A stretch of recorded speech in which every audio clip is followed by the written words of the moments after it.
Hello, everyone at home. Today I have another superstar joining me. I have Elizabeth Mannering, who Hello. is probably most well known for White Cane, which we've been talking about a little bit before this. Do you want to sort of Yeah. tell everyone how that sort of came about? So White Cane is a short film that I actually did back in 2014. I auditioned for the role. I was a dancer at the time. It was my first film I'd ever done. I was very fortunate. Laith Sammy, the director, gave me the opportunity to be in it. Um, so yeah, I played the lead role, Vanessa, and I played a blind dancer. So I was still in my realm of dancing, which was awesome. And Lathe teaches salsa and that, so we got along really well. So yeah, that was my first short film, my first taste of film, being on a film set, 4 days shooting, and absolutely loved it. It's now actually Lathe has re-edited it. He cut about 8 minutes off of the original that did film festivals and all that sort of thing. Did really well at the film festivals quite a few years ago. But he's re-edited the film, so now it's cut down by about 8 minutes, and it's had more screenings and beginning to gain more traction. He's actually had a lot of interest for it to become a feature. So hopefully once the virus clears up, we'll see what happens with it, and if we can take it further, it would be really, really cool. So yeah. So you said you played the character of Vanessa. Is Yes. that right? So was that when you got that character, was it sort of a hard role to be like, oh, or was it just instantly you were like, okay, this is going to be easy? Oh, definitely not easy. um for starters, like I'm not blind. I don't have any sort of visual impairment at all. So for me, that was the hardest thing, because even though it's a short film and you think, oh well, it might not be seen by many people anyway, as an actor you still want to do it right, and you don't want to offend people at all. So for me, trying to find an organic way of acting and being blind, and relating to being blind as much as possible, that was really hard. I did a lot of research. I experimented in my garden, like walking around with my eyes closed with a blindfold on, using a cane, using a stick, trying to listen to different things a lot more. Um, so that was challenging, because you always have that doubt that you're gonna just ruin it and someone's gonna say something and it's gonna blow up in a really negative way. So that was really hard to kind of not focus on the bad things that could happen if it doesn't go well, because you don't want to think that, because it's just, if you think that, that's what's going to happen. So for me, that was the hardest thing, was to try and make sure that that was right first, and then allow the rest of the character to develop in their own right. Because ultimately the whole point of the story is that Vanessa wasn't always blind. She actually had a degenerative disease that she became blind from. She also lost her mother, who was the person that taught her to dance and gave her the passion and the love for that. So ultimately, it is the struggle that, what do you do when you can no longer reach your dream, because it's actually, it's not actually going to be possible. Um, so yeah, that was the most challenging thing, was to make sure that I did it justice by being authentic enough. It was received well, so I'm really happy with that. And as I said, it's actually had a second round of um, being shown to audiences in London, and I think Lathe has probably sent it to a few more film festivals. We're yet to find out what's going on, but at the moment, I'm yet to have any sort of negativity from it, which is really great. So yeah, I'm very, very grateful to have been a part of that. So when you finished this short film, after you finished being the character of Vanessa, did you realise, had you taken anything from the character afterwards? I believe I took, I mean, I definitely related to Vanessa in the fact of how alone she felt. I'm sure everyone's had that feeling more than once and for different periods of time. But I definitely related to her character of, you know, feeling alone. And I guess that's even worse if you can't see the world around you very well. You know, you are in your own world. So for me, after that, I do think that I became more open with my closer friends, at least, about things that I was struggling with. I definitely started to make sure I was pushing myself to feel and look more confident when I met new people, because that's the whole point. You know, you need to show who you are so that people understand who you are and they can kind of relate better to you. If you're always putting on too much of a show of someone that you're not, it's not going to help you.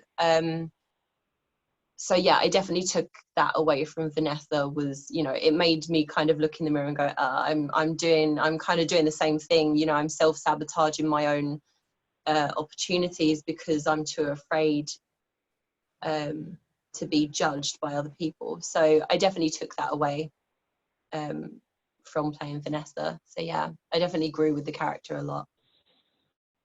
So, aside from White Cane, you've got a few IMDb credits to your name, which is quite exciting. Must be quite exciting. How did you feel when you first saw that you got, like, you were on IMDb? Was it, did you feel like you were getting somewhere, like working? Definitely, yeah. My first IMDb credit was actually from White Cane, which was really exciting because obviously that's one of the first things that you're kind of that's your first little step forward. You're like, oh, I'm in the big pool now, kind of thing. You know, still quite a small fish, but I don't mind. So yeah, that was really exciting to get my first IMDb credit from White Cane, and to be proud of like where I got that credit from. You know, it was a really great experience. My other IMDb credits are also wonderful experiences. You know, one of my IMDb credits is from the film Lucid, which, you know, Billy Zane was awesome. He was on set pretty much every day that I was there. I was a background artist, but it was really cool because it was one of my first large film sets that I'd ever been on, and it's great to see how things work. And sometimes it's nice to kind of just, you know, have less to kind of do, and be able to watch how everyone else works and how the film crew blend. And, you know, people work so hard, it's ridiculous. So that was really great to get the IMDb credit for that. And I believe there's two others from the same film company, which she was saying earlier. I feel like I'm talking a lot, so I might let you talk. Oh, it's fine. So, you said, well, your IMDb and you have both said that you were in Bride of Scarecrow and the Viking War. Did you say they were from the same company? Yes, so they're both the same film company, which is really awesome. Bride of Scarecrow, I did more voice work for that. I'm not in the final edit of the film, which is totally fine, because I then got to work and be in the final cut of Viking War. So sometimes, you know, you can work as hard as you want and you might not get in the final cut, but then that will give you an opportunity to work with those people again, or even just lead to something else. You know, Bride of Scarecrow, the voice work was really interesting. You know, I got to just do a few different voices to help them fill the crowd of people, because you know, when you're doing a lower budget film, you can't afford to get lots of people on set. So I thought that was really interesting how they managed to layer that as well in the final cut. Viking War was really fun. I got to do a little bit of stunt work. I got to meet some really cool actors. One who is now, you know, a really good friend of mine, Daryl Griggs. He We are now working on some stunt footage to add to our show reels, but also hopefully working towards another project together, which is really cool. So, you know, it's never a bad thing to be on any film set. I don't think to be any character, no matter if you've got lines or not. I don't think there's any bad set to be on. Obviously, I'm very lucky to have not had any bad experiences on a film set. I'm sure there are things that have gone wrong for people, but I think, you know, if you are a good judge of character in the first place, you should be okay. So yeah. I think when you were talking about how you said that you weren't in the final cut, but it was fine because sometimes that happens. Is that so? At the time, were you just like, at least I made it? Was that just a thing that? So wait, sorry, could you ask that again? Sorry. So at the time when you found out that you hadn't made it into the final cut, was it still quite an easy thing to be like, at least I was there? Or do you think it's hard to face, easily. like? Because I've seen that. Go ahead. Sorry, go on. I'm cutting you off too much. No, it's fine. You're the guest. What were you going to say? No, I mean it's never a bad thing. You know, at the end of the day, you want the actual project, the film, or even the show. You want that to be great. So, you know, if they have to cut your scene or cut your one like 10-second bit of screen time, like, yeah, that's fine. Because at the end of the day, you want the audience to go away going, oh, that was a great film, like I really enjoyed that. And there's nothing worse than watching a film and being bored because there's too much in it, like there's unnecessary plot lines or whatever it is. Yeah, so it's not a problem for me. I think if you are in this career for either the fame or the screen time or the money, you're not meant to be here. So I think, you know, if you're doing it for the love and for the passion of it, it doesn't matter if you're not seen. So that's what it is for me anyway. And I guess it sort of happens to everyone being cut from at some point. So you've heard the story of Jack Whitehall in Frozen, haven't you? Jack White? No. So you know Jack Whitehall, the comedian? Yeah. Got offered a part in Frozen, the first one. Yeah. And he had one line, he played a troll. And like when he went to watch the movie, he wasn't in it. And his agent was like, oh yeah, they reduced you to a non-speaking part. And he was like, that means I'm not in the movie. But like, if you check on the IMDB for Frozen, I'm going to show it to you. I've got it pulled up. I'll see if you can see it on my phone. Oh, yeah. There's Jack Whitehall. He's got like an uncredited part in Frozen. So if you ever feel like, if it ever does get to you, if you ever think, oh, I wish I was it, just remember that Jack Whitehall was a non-speaking troll. But I just think, I'm like, well, you know, I mean, that even wouldn't bother me if that was, you know, if roles were reversed and that was me, that wouldn't bother me at all. I'd be like, hey, I got to be in a recording booth. I got to stand where Idina Menzel stood, so I'm fine. I don't know. I just think, like, if you enjoy the experience, the outcome shouldn't matter, or shouldn't matter as much. Obviously, yeah, okay, if you get to the higher side of things, you know, the Oscars, BAFTAs and all that sort of thing, I'm sure it's a little bit more disheartening, but I think for the general industry, we're doing it because we love it. You know, it shouldn't matter what the result of that is. Yeah, that's true. So something that you're working on after the lockdown, I always sort of finish off interviews with this, is you're working on motion capture with, is this Ryan Gary that you're working on with motion capture, or is that something else? Yeah. Okay, it is. All right, just to kind of check. Do you want to tell everyone about the motion capture you're doing? Absolutely. So I was introduced to motion capture back in 2018. I trained with a company called the Mocap Vaults, which is found and run by Oliver Hellis Leck. He's really cool. He's been in the motion capture industry for a very long time. So yeah, I started to train in motion capture a couple of years ago. Loved it.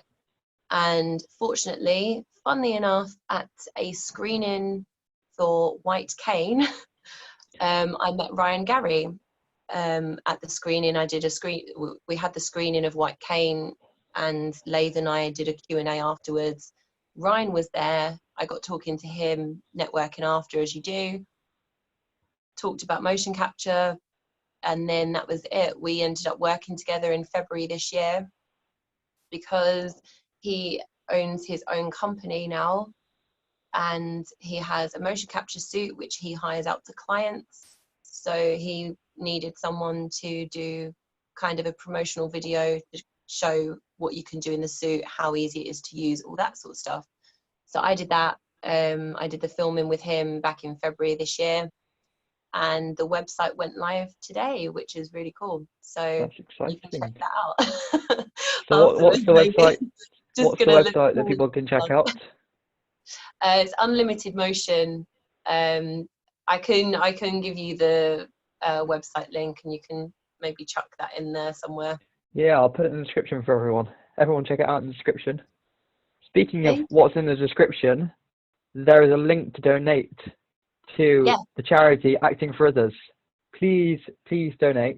It's very important, especially at this time.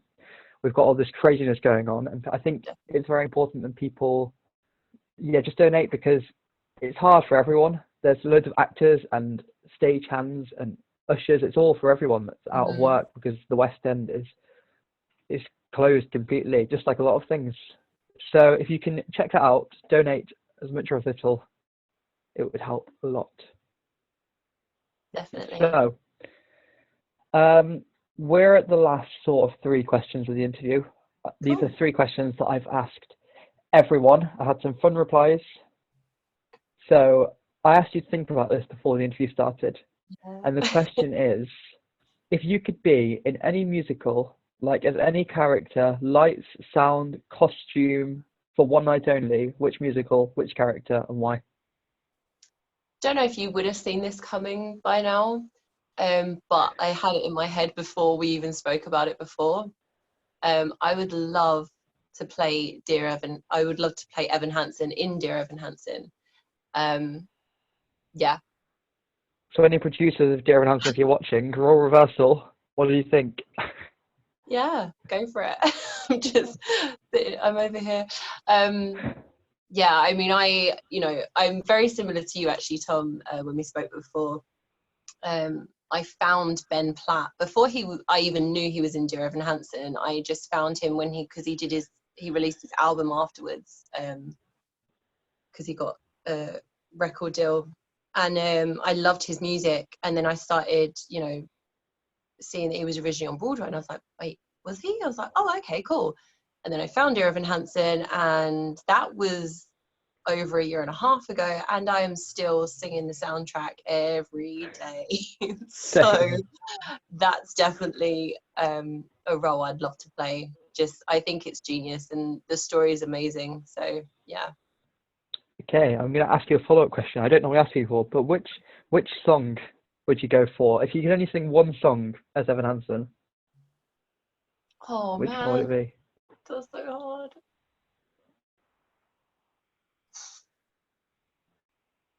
I mean, okay, cliche, it would be Waving Through a Window, because that's actually my song that that's like the song that I put on my phone as I get into the shower. So that's just every single time. But I do love Word Spell, because I think it's written so beautifully, and I love how it is in the musical, how it's, it's between the dialogue, and it's literally exactly everything that you feel when you have to apologize and you just know that that's not enough. Already tearing up, so yeah. That's such a good musical. If anyone out there hasn't listened to the soundtrack, what are you doing? Go listen to that and then come back and watch the rest of this interview. My parents know the soundtrack because I play it so often. Same with my mum and like my grandparents. My basically like I was on my first date with my now girlfriend, and one of the first song I ever played to her was Only Us. So that was quite nice. And then that was also our first dance, like 3-4 months later, which is really nice. Oh, So really sweet. I'm like, yeah, that's just my little look of like, I'm so jealous. so the second to last question is, if you could be any Disney princess, which one would you be and why? Oh, Disney princess. I mean, it'd have to be Ariel. I love the water. That's just me completely. Yeah, I mean, yeah, I think it'd be Ariel. Oof, actually, now that I'm thinking about it more, no, I'm not going to think about it more because I would just talk forever. But yeah, I mean, it's Ariel or Moana. I think probably more recently Moana, because she's a bit more feisty, and I'm kind of like, yeah, she's quite young in that film. So I think like the age that I am now, yeah, 10 years on Moana now, like, yeah, that's definitely me. So yeah, maybe I'll change that to Moana, I think. Okay, good choice. So the final question, which I think is the most important question, is what's your advice to people stuck at home right now? Guys, you just need to keep creative any way you can. Try and work between you and your friends. Try and figure out a way to hold each other accountable for particular projects, goals that you're setting out. For me, I'm very, very fortunate. I've got quite a lot of creative friends, so I'm always like finding things to do, and video calling them is hilarious because we're all so different. But for me, I do find it hard to stay motivated. I've been finding it hard to stay active. That's a struggle for me. All my friends are like, oh yeah, but you're so active. Yeah, because I make myself go to things, or I train in Brazilian jiu-jitsu, but that's my club. I go 4 times a week. If I don't show up, I get messages from all the guys like asking where I am. So definitely finding things that you can be held accountable for, whether that's someone that you're living with or a very close friend that can just message you, by 1 p.m. and just say, are you up out of bed yet? Anything, just something small like that. Try and have a routine, whether that's getting out of bed by a certain time every day. Just try and keep a routine, keep creative. Don't be afraid to find new things, like YouTube, new skills, anything, stuff like Tom's doing. I think it's awesome because right, Tom, it's like having such a snowball effect. You're, suddenly in contact with all these like brilliant people in the West End. Bar myself, I've not done West End, but you're interviewing like all these brilliant people, and it's actually making a difference now as well with all the donations. So yeah, just find new stuff. You've got so much time, do it for you. So yeah. You guys heard it from the superstar. That's some more superstar advice we have. Thank you for letting me interview you today. It's been amazing. No problem. It was lovely. Thank you for contacting me for it. No worries. So yes, everyone at home, make sure you subscribe to this channel that this video is on, because I have some amazing stuff coming your way. So I've got some stars from the West End, stars from Broadway, stars from international tours. I've even got a star from Britain's Got Talent. So that's quite exciting. So if you stay subscribed, and make sure you click the little bell. I've always wanted to say that. No, I had a chance to say it before. Now I can. Subscribe and hit the bell. And also, remember my one piece of advice that I always say.